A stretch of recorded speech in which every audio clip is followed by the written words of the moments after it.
yan, good morning and welcome back sa ating channel mga sir. So yan, may customer tayo dito na ano, Supremo tricycle, nakalagay sa tricycle. So yung issue nito mga sir is yan sa palyado, tapos hindi na bumabalik yung minor niya. Kasi ito, kung alam nyo naman, yung Supremo is naka-diaphragm. So ang gagawin natin sa kanya mga sir is ano, kukonvert natin siya ng carb na pang 155. Yan, so bali dito yan na tayo dito na carb pang 155. Ito yung gagamitin natin na brand. Bali piston type na yung gagamitin natin. Piston type. Tapos kumamit tayo ito ng dito, yung isa pala. Ito yung gagamitin natin na manifold para sa kanya. Pang 155 din to. So pure na alloy. So hindi to yung isa ano. So papakita ko lang sa inyo yung carb niya. Stock pa yan. So ito naman kasi yung pinaka ano talaga. Kasi yung mga diaphragm is sobrang sensitive niyan. Yan. Lalo pag halos bira mong gamitin. Tapos isa pa sa kanya, lalo't pag birang magpalinis ng carb. Yan. Yung adjust niya ng hangin is yan. May stock up na yan. Para pag inikot mo is napuputol. Pag naputol na kasi yan, mga sir, yan. Mahirapan na tayo magtimpla ng anong carb. Kahit linisan pa ng linisan. So minsan nahuhugot pa naman at tsambahan. Minsan talaga ayaw na.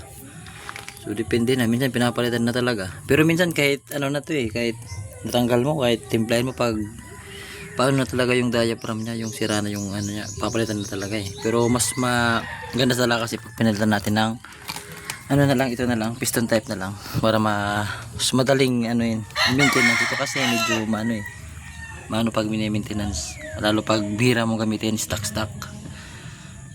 So papakita ko sa inyo yung andar. So alam ko ganito rin yung mga naka Supremo, lalo pag medyo tumatanda na. Lalo pag birang gamitin yung andar niya, iba. Yung gusto lagi naka-choke. Yan, diyan. Hindi yan naka-choke pag chinok, saka sa gustong umandar. Yan, hindi mo naman kapag naka-choke naman siya, gusto laging mataas yung idle niya. Tapos pag binalik mo naman, yan, automatic na, papatayin na yan. Magagamit nyo siya, kaso yan, pag nakabalik yung choke niya, talyado, marinig nyo naman yung tunog, wala, patay. Pero kung naka-choke, kahit hindi nyo yan, gusto ba?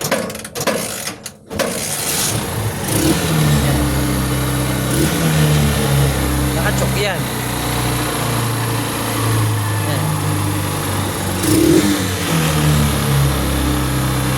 Pag binalik nyo naman, kahit mainit na yan, parehas din yan Nakailang gawa na ako ng ganito So wala kasi dito yung sample na isang Supremo na ginawa ko dito.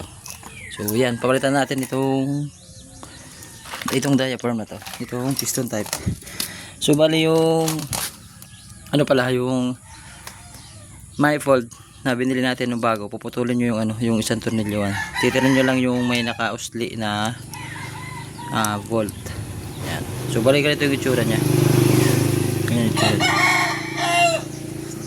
So kakabit ko muna yung carb dito para matesting natin. So magpapalitin tayo ng throttle. Yan. Kasi yung throttle nun is nakapang diaphragm type. So pwede naman gawang pan, pero mas maganda na ito magpalit tayo ng buo para purong bago. Yan, so palitan lang natin. So yan, bali nakabit pala natin yung carb.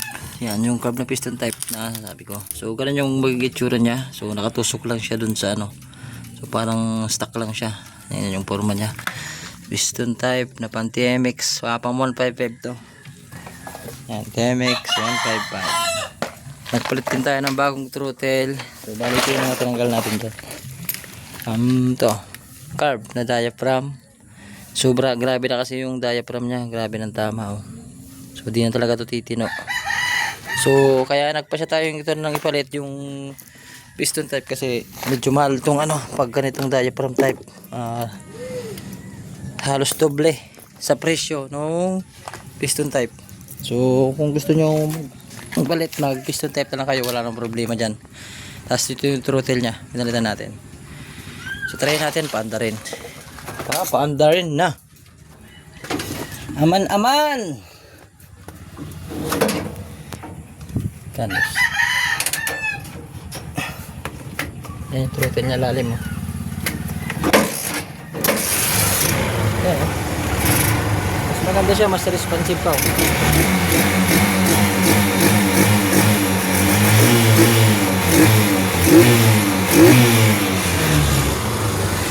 Yan, oh. Good siya, no? Hindi naka-choke. Goods yung minor niya. Kaysa dun sa kaysa dito, walang minor, delay. Tapos gusto lagi naka-choke. So, yan, patayin mo natin. Patay. Tapos ano, kabit natin yung air ano niya, hose sa airbox para maganda yung tunog, para maintindihan natin, para sure. So, yan, bala kabit na natin yung sa airbox niya to. Para mas maganda pa rin pag nakalagay yung sa airbox niya para silent. Yung, kaya maluwag siya pero okay na yan. Basta meron cover kasi mas maganda pa rin yung naka air filter kasi safety sa makina. Yan, so paanda rin natin ulit para makita natin yung sa RPM niya tapos under niya. Yan. So yung dalawang kick kahit hindi mag throttle, goods. Tapos kita nyo naman yung sa RPM niya is goods, stable, nasa 1,500 RPM yung sa finger niya.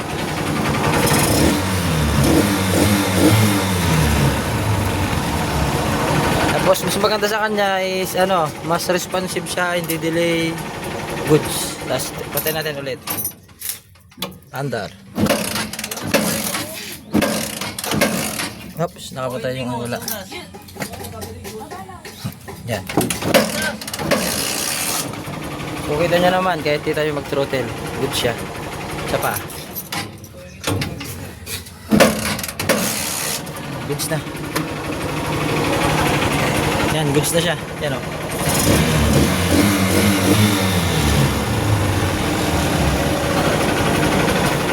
So kahit din tayo mag-rotate kasi goods na siya. Mas good siya kaysa sa dati. Yan. So yun, so sana nakatulong yung aking ginawang video. So kung may Supremo kayo, kahit anong Supremo, so ganoon lang, convert lang tayo ng piston type ng Temex. So yun lang, salamat.